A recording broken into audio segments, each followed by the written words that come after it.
جناب صدر، میرے نزدیک یہ قرارداد محض جذباتیت پر منحصر ہے، تلخ حقائق سے چشم پوشی ہے اور اس خوش فہمی کا مظہر ہے، اور میری قوم کو اسی جذباتیت میں جذباتی نعروں نے اس مقام پر پہنچا دیا ہے کہ آج پھر ہماری حکومتیں IMF اور ورلڈ بینک کے سامنے کشکول لیے کھڑی ہیں۔ یہ حقیقت ہے، اور حقیقت سے منہ موڑ کر جذباتی باتیں کرنا میرے مخالفین کا طور طریقہ ہو سکتا ہے، مگر میرا نہیں۔ یہ حقائق روز روشن کی طرح ہر باشعور، سمجھدار اور درد مند دل رکھنے والے پر آیا ہے کہ ملک کی معیشت آج کہاں کھڑی ہے۔ ایک طرف اقلیت کی عیاشیاں ہیں، دوسری طرف عوام کی خودکشیاں ہیں۔ مائیں اپنے حمل اور باپ اپنے ہاتھوں سے اپنی نسل ضائع کر رہے ہیں۔ جس باپ نے بھوک اور بے روزگاری کے ہاتھوں پاگل ہو کر اپنے ہی بچے دریائے راوی میں پھینک دیے، اس کے لیے گنگا، جمنا اور راوی میں کیا فرق ہوگا؟ لگاؤ، تم آزادی کے نعرے لگاؤ اور ان نعروں سے ہمیں بہلاؤ۔ میں اگر بھوک کی شدت کا گلا کرتا ہوں، تم عقیدوں کے غبارے مجھے لا دیتے ہو، میرے ملبوس کے پرہول شگافوں کے عوض کتنی تقدیس سے فرمانے حیا دیتے ہو۔ محترم صدر، ہم آزاد نہیں ہیں کہ میرے اس ملک میں ہماری کمزور معیشت کی وجہ سے عملی طور پر ہم امریکہ کے غلام ہیں۔ جذباتی باتیں کرنے والوں، کیا ہماری سرزمین پر ڈرون طیاروں کے حملے نہیں ہو رہے؟ صلاحیت رکھنے کے باوجود ہماری جرت نہیں، ہماری بھوک، ہماری غربت، ہماری کمزور معیشت ان طیاروں کو گرانے سے روکے ہوئے ہے۔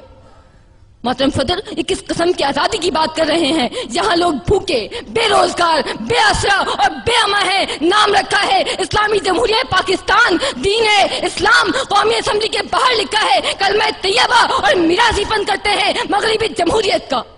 خبروں، رپورٹوں اور تبصروں کی بیساکھیوں پر چلنے والے یہ دانشور نہیں جانتے کہ جمہوریت کی اس چند گھروں تک محدود رکھیل اور داشتہ نے کتنے گھر اتار دیے۔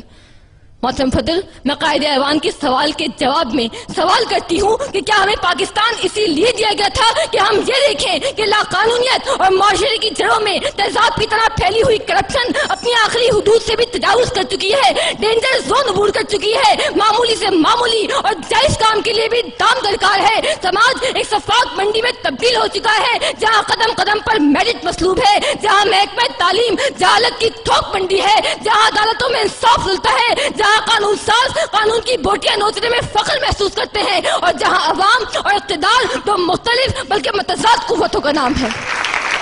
ملک کی آزادی پر بات کرنے سے پہلے ضروری ہے کہ اسے ملک بنایا جائے، اور اسے ملک بنانے کے لیے ضروری ہے کہ سب سے پہلے محدود اقلیت کے ہاتھوں سے اس کا ناجائز قبضہ چھڑوایا جائے اور اقتدار عوام کو واپس دلایا جائے۔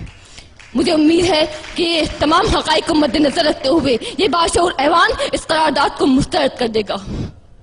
جس دیش کے کوچے کوچے میں، جس دیش کے کوچے کوچے میں افلاس آوارہ پھرتا ہو، جس دیش کے کوچے کوچے میں افلاس آوارہ پھرتا ہو، جو دھرتی بھوک اگلتی ہو، جو دھرتی بھوک اگلتی ہو، جہاں دکھ فرش سے گرتا ہو، جہاں بھوکے ننگے بچے بھی آہوں پر پالے جاتے ہوں، جہاں سچائی کے مجرم بھی زندہ میں ڈالے جاتے ہوں، جہاں مظلوموں کے خون سے محل اپنے دھوئے جاتے ہوں، اس دیش کی مٹی برسوں سے یہ دکھ جگر پہ سہتی ہے، اور اپنے دیش کے لوگوں کو جشن آزادی مبارک کہتی ہے، جشن آزادی مبارک کہتی ہے۔